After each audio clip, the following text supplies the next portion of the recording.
इस क्वेश्चन में आपको इन्होंने दो लाइन दी, L1 और L2, और फिर बोल रहा है कि ये लाइन जो तीसरी है L lies in the plane containing L1 and L2 and passes through the point of intersection of L1 and L2। तो दो बातें देगी, है ना, कि L1 and L2 एक तो सेम प्लेन पे है ना, ये आपका मान लीजिए एक प्लेन है कोई, L1 and L2 same plane पे हैं, और अगर बाइसेक्ट करेंगे सेम प्लेन पे, अगर इनका डायरेक्शन रेशियो अगर सेम नहीं है तो इंटरसेक्ट करेंगे सेम पे, तो ये मान लीजिए ऐसा हो गया ना, ये आपकी लाइन L1 है, ये लाइन L2 है, और ये इंटरसेक्ट कर रही है मान लीजिए किसी पॉइंट P पर।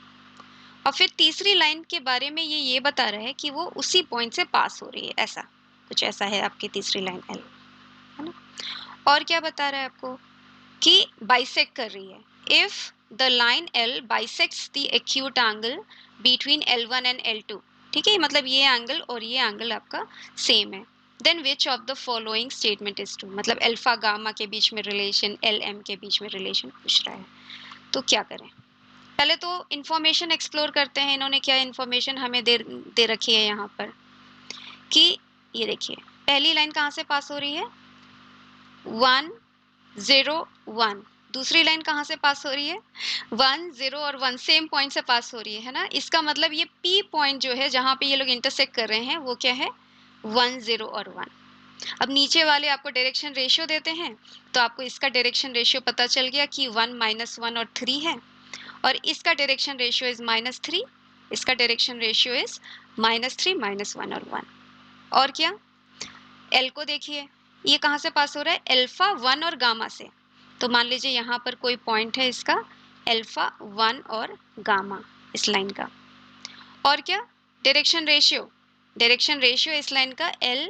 M और -2 दे रखा, ठीक है। बहुत सारी इंफॉर्मेशन दे दी गई और पूछ हमें बहुत छोटी सी चीज रहा है, तो देखते हैं। हर अननोन इसी लाइन पे है, एल एम अल्फा गामा सब इसी लाइन पे है। एल एम क्या है, डायरेक्शन रेशियो ना उस लाइन का, एल का डायरेक्शन रेशियो एल एम और -2 है। और डायरेक्शन रेशियो निकाल सकते हैं आप, देखिए ये पॉइंट यहाँ पर है और ये पॉइंट यहाँ पर है, इनको सब्सट्रैक्ट करेंगे तो भी डायरेक्शन रेशियो है इसका, दैट मीन्स अल्फा -1 1 -0 गामा -1 भी उसी लाइन का डायरेक्शन रेशियो है ना। और एक और बात बताइए,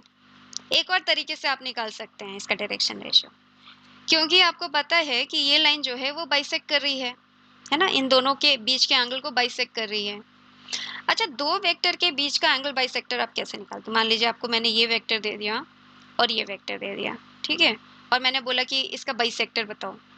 तो आप क्या करते हो, आप ये करते हो ना कि चॉप ऑफ कर देते हो, यहाँ पे इक्वल वेक्टर, यहाँ पर इक्वल लेंथ का वेक्टर, ठीक है, दोनों अगर इक्वल हो गए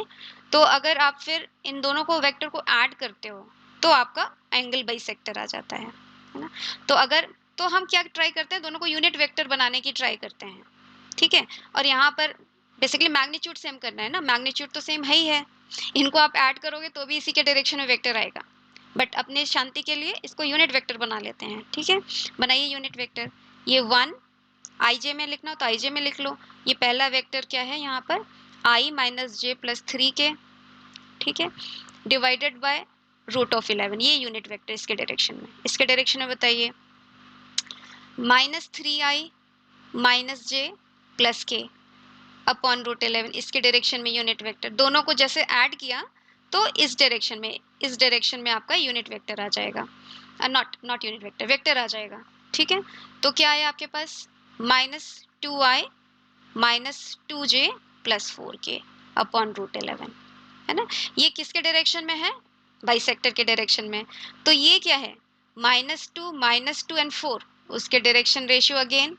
है ना, तो एक और डायरेक्शन रेशियो आ गया -2 और 4, हो गया ना हमारा काम पूरा। पहले इनको इक्वेट करो, ठीक है, तो रेशियो सेम है ना, सब रेशियोज हैं, सो L/2 = M/-2 = -2/4, तो क्या आ गई आपकी L की वैल्यू, देखिए L की वैल्यू आ गई आपकी 1, M की वैल्यू क्या आ गई आपकी, वो भी 1, ठीक है, LM की वैल्यू 1 आ गई 1। अब फिर वही अल्फा बीटा ये भी निकाल लो यहाँ से, बिकॉज ये रेशियो भी सेम है क्योंकि सेम ही है, तो अल्फा -1/L = 1/m, है ना, LM की वैल्यू 1 आ गई। Is equal to what, is equal to gamma minus one upon minus two. ठीक है, ये एल एम और माइनस टू। तो यहाँ से आपकी क्या आई अल्फा की वैल्यू 1 + 1 2,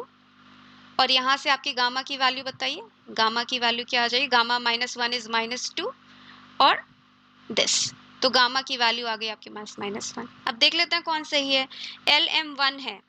तो एल प्लस एम तो 2 होना चाहिए, और अल्फा और गामा 2 और -1 है तो अल्फा माइनस गामा आपका 3 आ गया, है ना। सिंपल क्वेश्चन था ये। चलिए नेक्स्ट क्वेश्चन देखते हैं।